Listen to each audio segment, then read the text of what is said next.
Thanks for joining this episode of the number 86 lecture series, where we discuss basic principles and applications of corporate law along with landmark cases.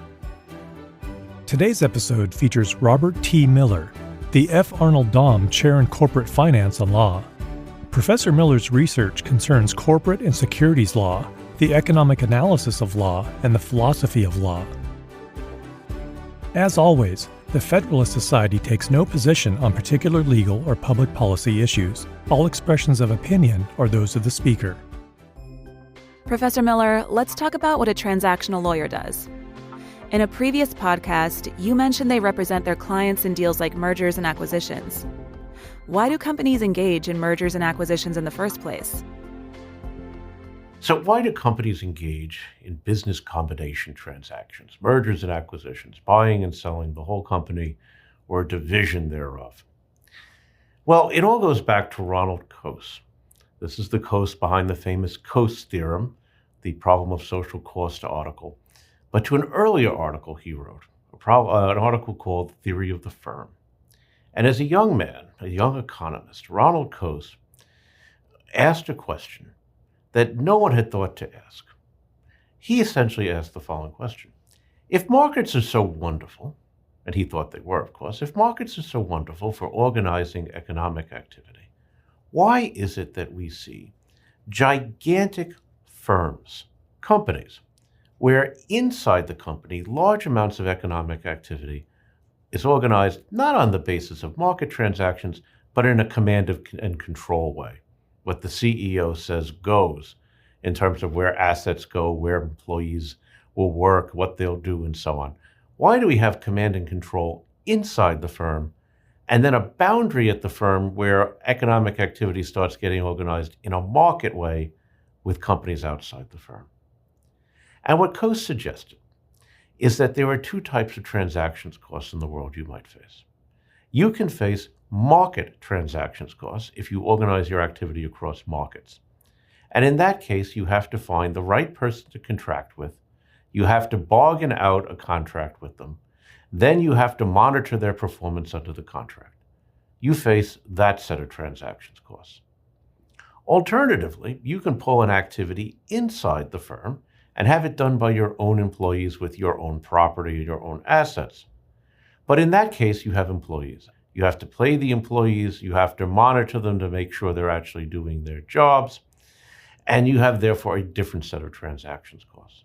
For every type of problem, you can either contract for someone to do it for you on the market and face market transactions costs, or you can pull the function inside the firm and face agency costs.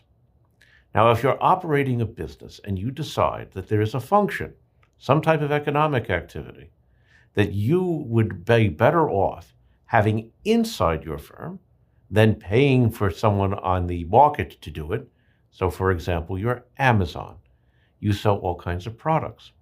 In the early days of Amazon, Amazon relied on the United States Postal Service, FedEx, UPS, or other people to deliver their packages. Well, now Amazon has decided it might be better off if it had that functionality of delivering packages inside the firm itself. When a company faces a problem like that, it has two choices. It can build up the functionality itself. That's what Amazon is doing. They buy their own vans, they hire people to drive them, they'll buy their own fleet of airplanes to deliver packages, build their own logistical centers. You can build the functionality on the inside, or you could go buy it. In other words, Amazon could go out and buy, say, FedEx, and then it would have all the functionality of FedEx in one fell swoop move inside the firm. Occasionally, firms will do the exact opposite. They'll have a function that was originally inside the firm, and they'll move it outside the firm. How do you do that? One possibility is you can just sell a division of your business.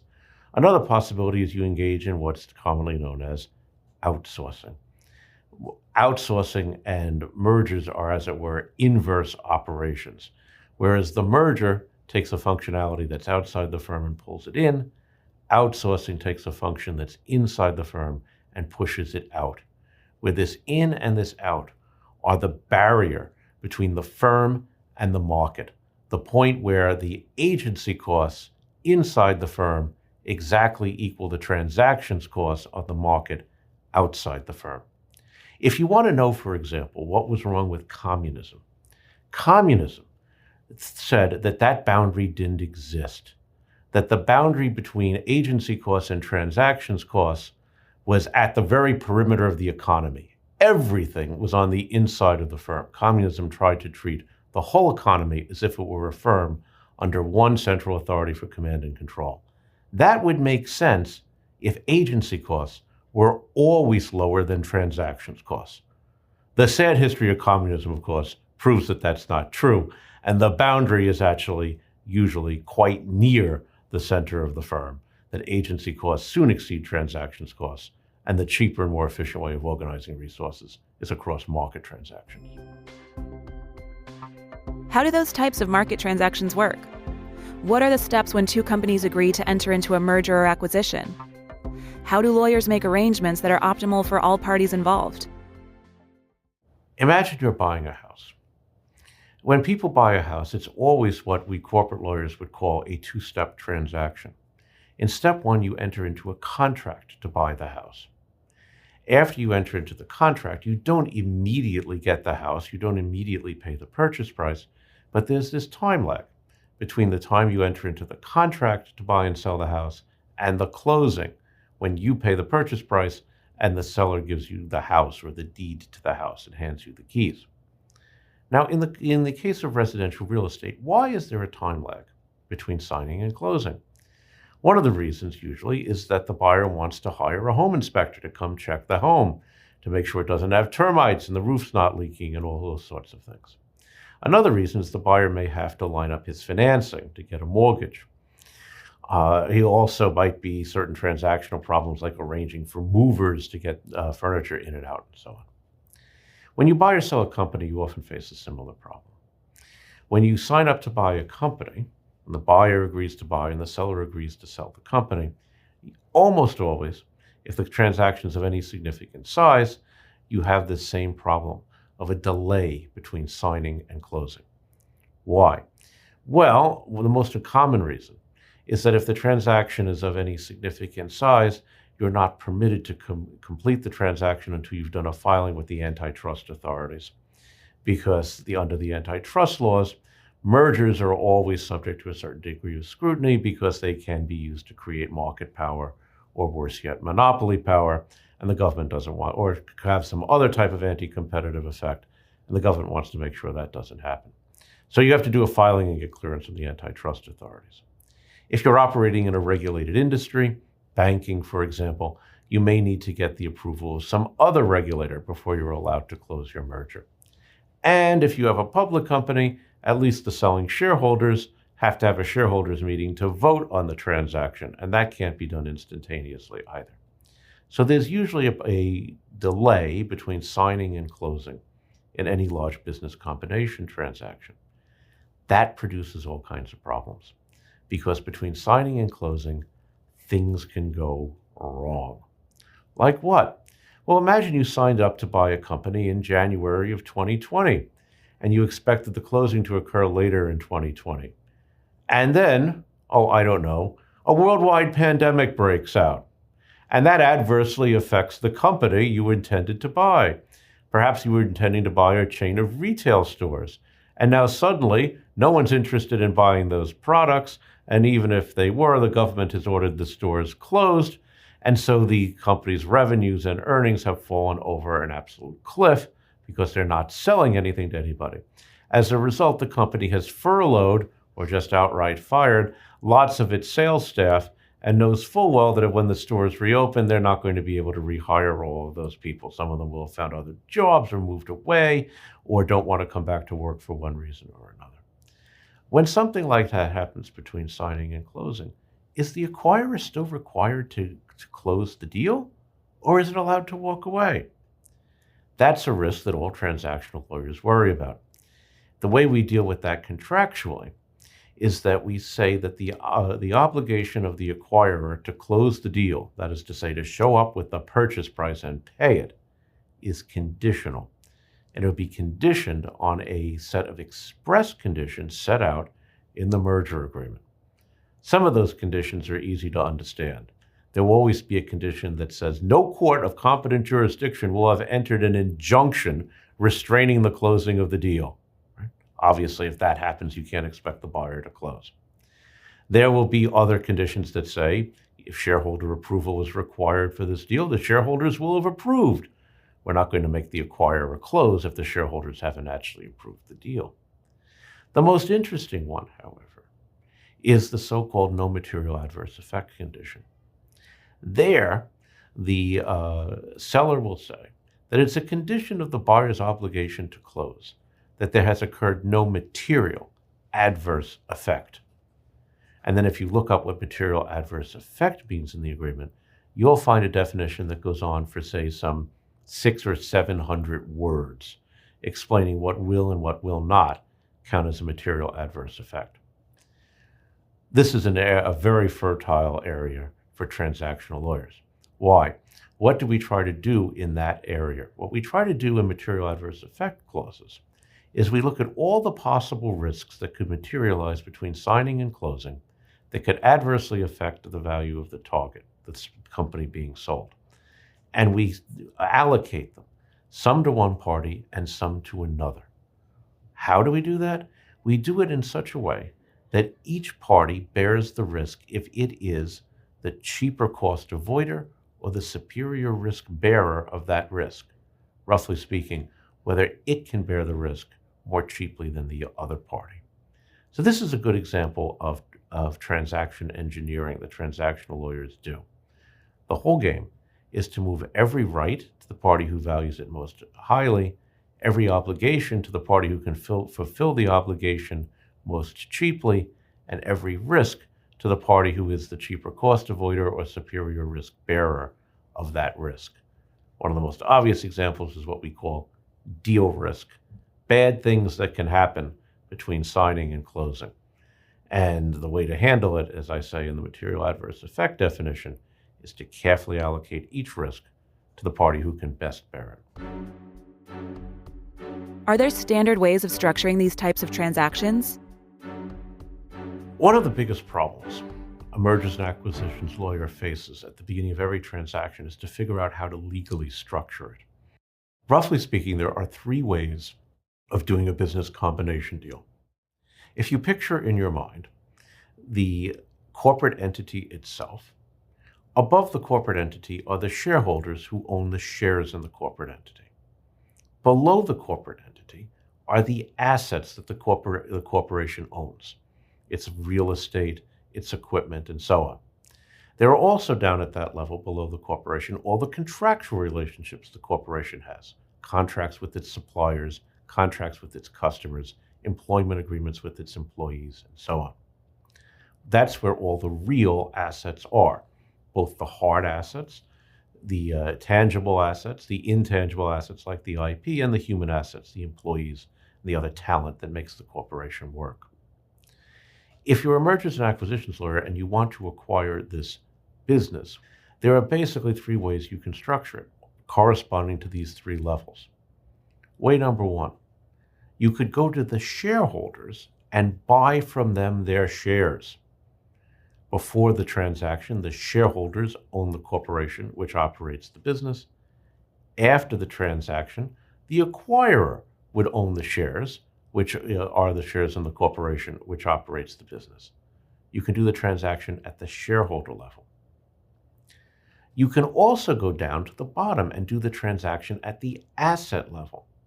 So in other words, you can have the acquirer enter into a contract with the legal party who owns the assets, the corporation, and the corporation would agree to sell the assets themselves to the acquirer, assign the contracts over to the acquirer, and then what happens to the employees, technically, is that they are one day all fired by the corporation selling, and the next instant hired by the corporation buying. You transfer over the employees by terminating one employment relationship and immediately starting another. So you can have a stock sale at the top level. You can have an asset sale at the bottom level. But most interesting of all is you can do something at the corporate level. And that technically is what a merger is. In a merger, the acquirer and the target company, by the magic of the law, become one corporation.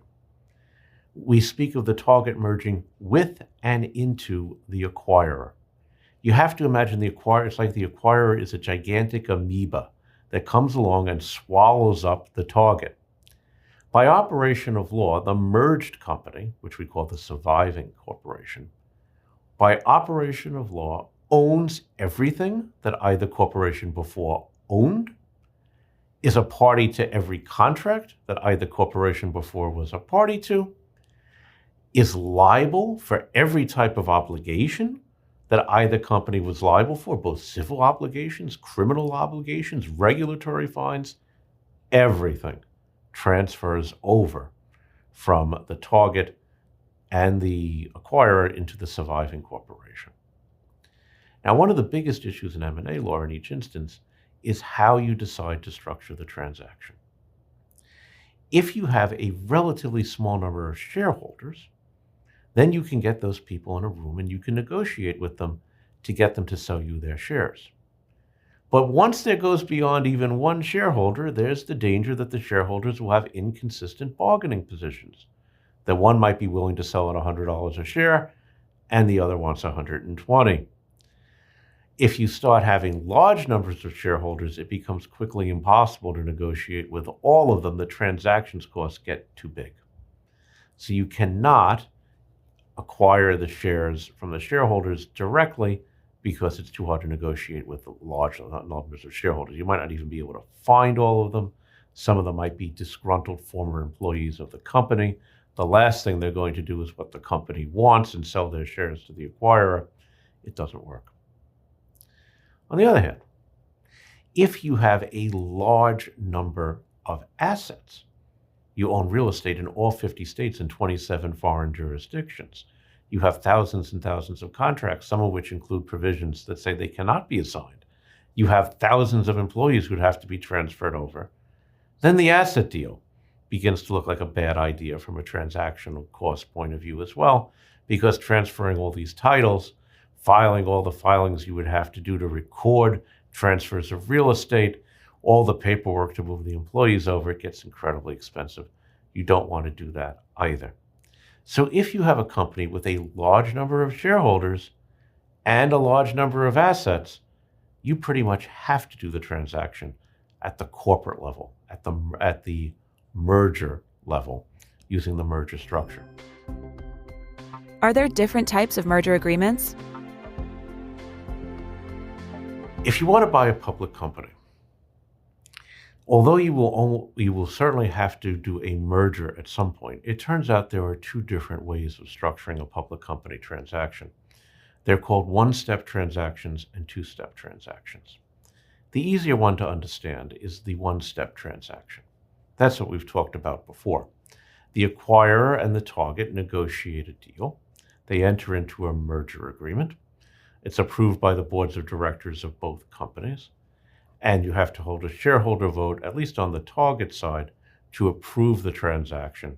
And the target will then merge, usually with a subsidiary of the acquirer. That's a one-step transaction. There's another way of doing it as well. Once again, we negotiate a transaction. We enter into a merger agreement. But in this case, the merger agreement says that the acquirer will, promptly after the announcement of the merger agreement, open a tender offer for the shares of the target. A tender offer is a public announcement by the acquirer that it is willing to purchase the shares of the target on stated terms. $100 a share, send them in. If the terms of the tender offer are attractive, what usually happens is that the shareholders will want to sell and take the price. Now, tender offers are regulated by the federal government under what's known as the Williams Act, part of the federal securities laws. So in theory, you could do a tender offer and be done in a day or two, but the Williams Act requires that you hold open tender offers for 20 business days. So that's about a month. If you have a successful tender offer and the price is attractive, on the last day of your tender offer, all the shares will come pouring in, and you'll have 98, 99% of the shares, not 100. It never turns out that every last shareholder sends in his or her shares, but you have almost all of them after 20 business days. At that point, you close your tender offer, which means that you purchase the shares. And then under a special provision of the Delaware General Corporation Law designed for exactly this situation, you then do what is known as a medium form merger, and you can close the merger transaction later the same day on which you close your tender offer. You can, in effect, get your merger transaction done in about a month. If you go the one-step route, however, the problem is that you have to have a meeting of your shareholders. To have a meeting of your shareholders, you have to solicit proxies from those shareholders. To solicit proxies from the shareholders, you have to file a proxy statement with the Securities and Exchange Commission and get it to clear your proxy.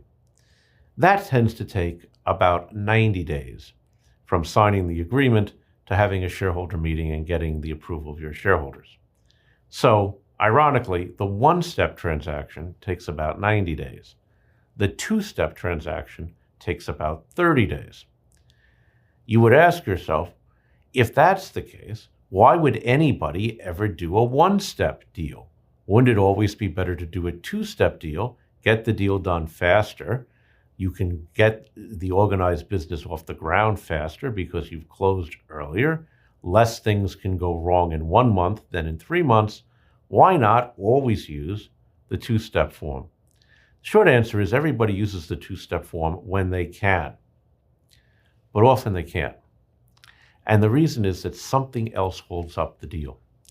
If you were going to have a complicated antitrust review, if you were going to need the approval of some government regulator, and there's not any chance in the world that that government regulator is going to approve the deal in anything less than 9 months or a year, then there is no point in doing the two-step transaction because you can't close on your tender offer until you get the approval of the regulator.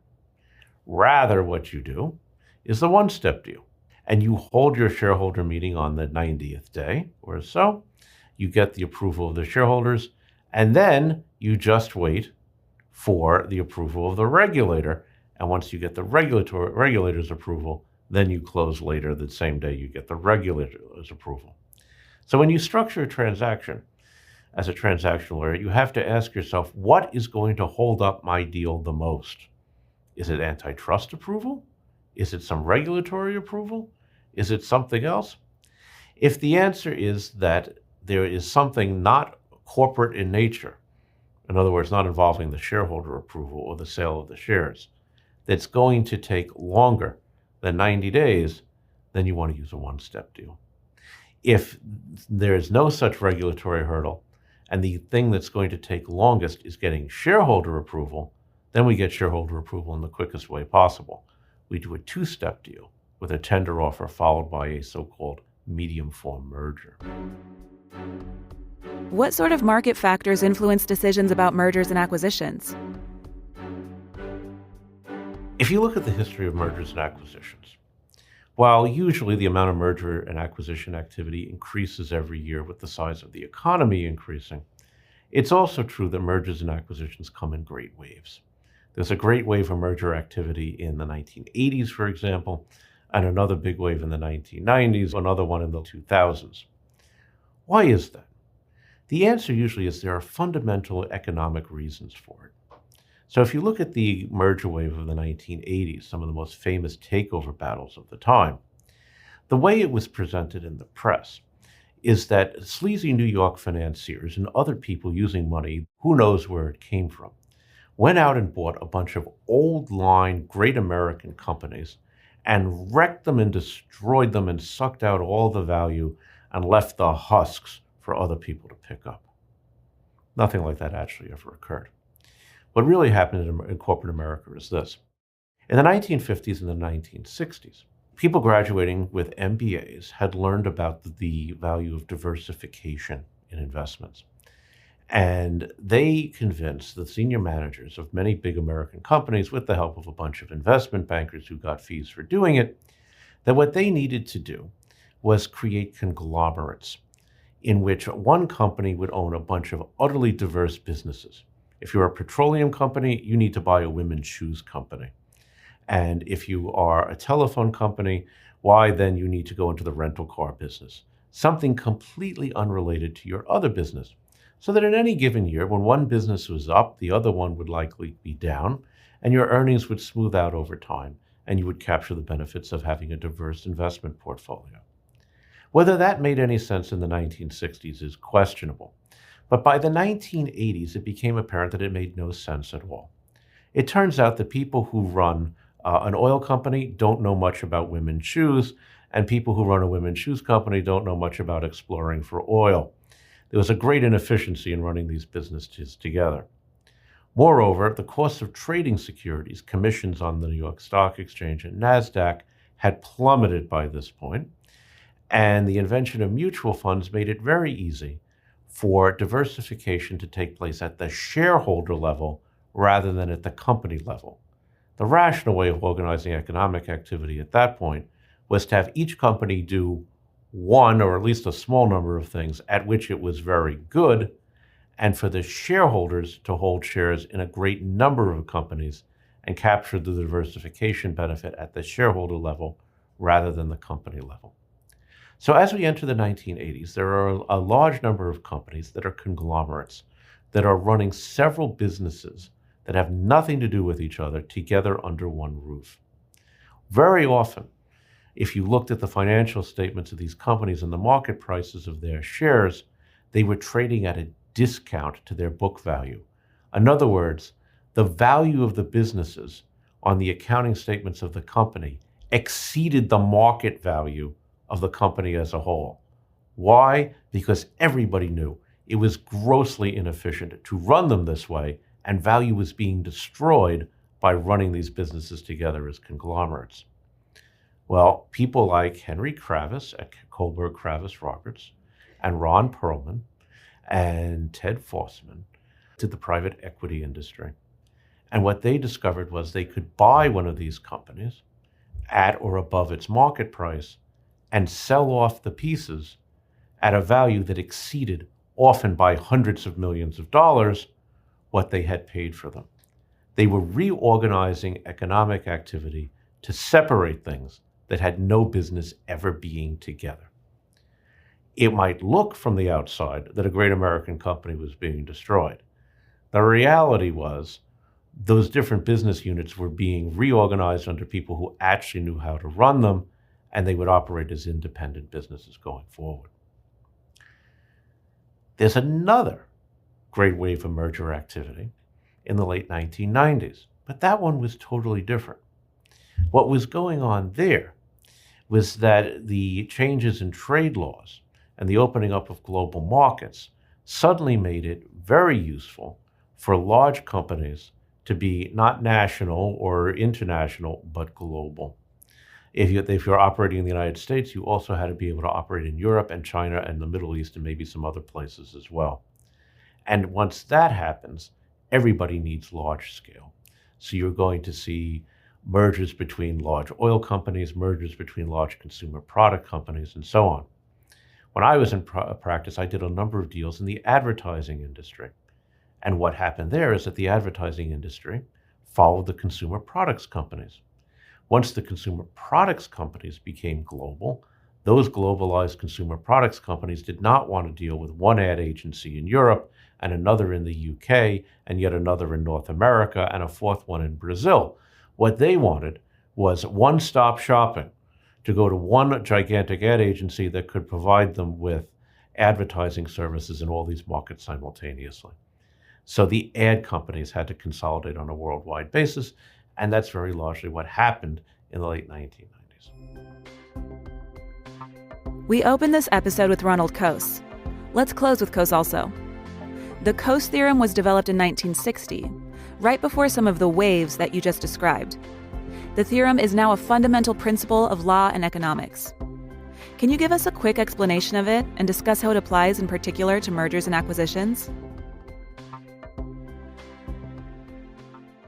Probably the most fundamental idea in the economic analysis of law is the Coase theorem, a proposition first enunciated by Ronald Coase in his famous paper on the problem of social cost in 1960.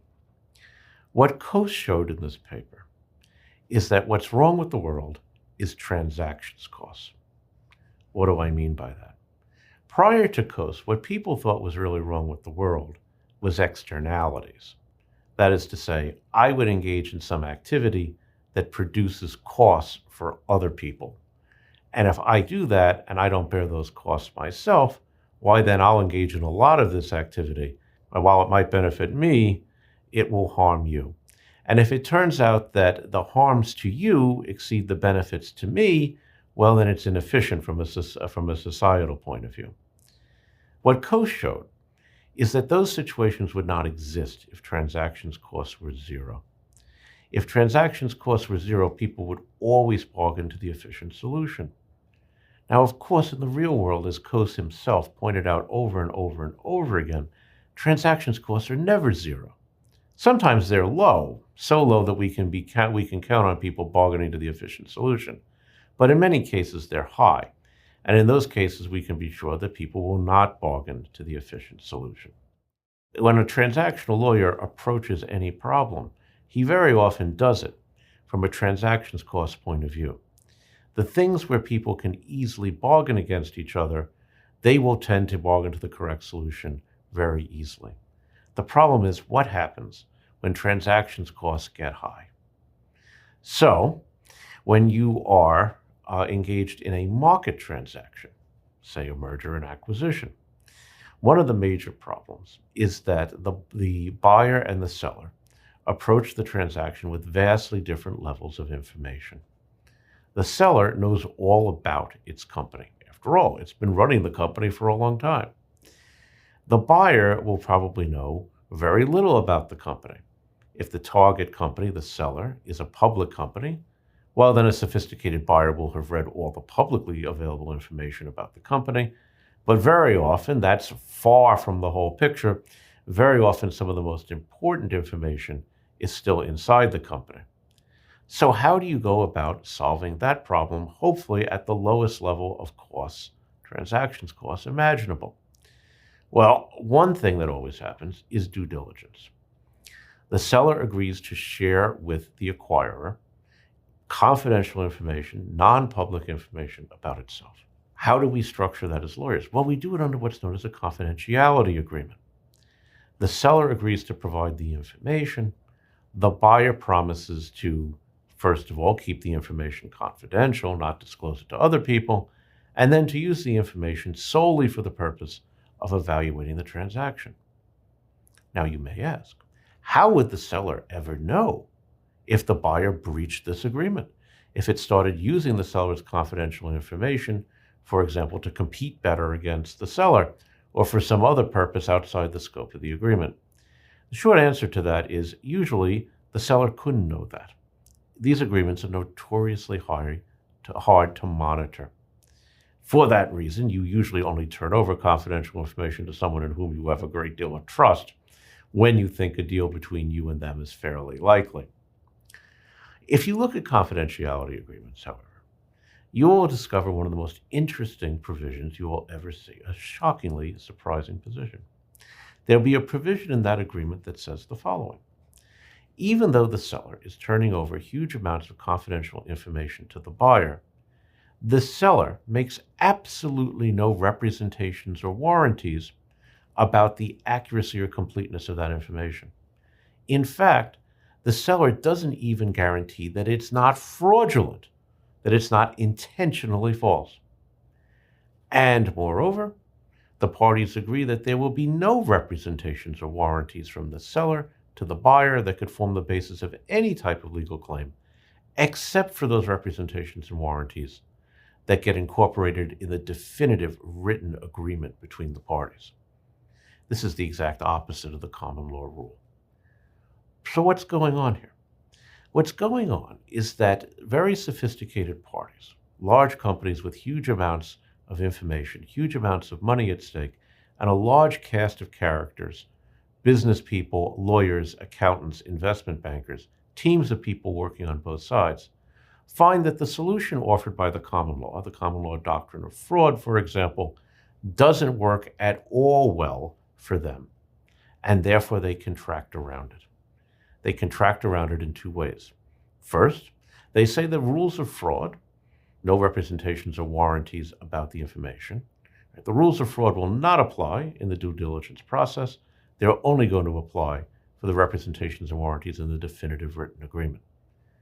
Why is that? Well, recall we said earlier that what transactional lawyers do is they structure the transaction to have the highest possible value for the parties to the transaction. Well, whether or not a certain representation from the seller to the buyer is going to get included in the agreement will then be turned into the following question. Does the buyer benefit more by having the representation than the seller suffers a cost from making it? When the seller makes the representation, it bears a certain cost of making the representation. The buyer captures a certain benefit. In an efficient agreement, we want to include only those representations where the benefit to the buyer exceeds the cost to the seller. But here's the catch. Whether or not a certain representation falls into that class, whether the benefit of the representation to the buyer exceeds the cost to the seller, depends on, among other things, all the other provisions in the agreement. Are the representations and warranties going to survive the closing? If so, for how long? What type of indemnification will the seller provide to the buyer for breaches of those representations? The values of the representations can only be determined in the context of the definitive written agreement. And for that reason, there aren't going to be any representations or warranties, except for those in the definitive written agreement. One of the beauties of Delaware law is that these provisions, which are called non-reliance provisions, are enforceable at law in Delaware. Under the federal securities law, they're enforceable in most circuits, but not all, which occasionally creates a serious problem for an unwary buyer.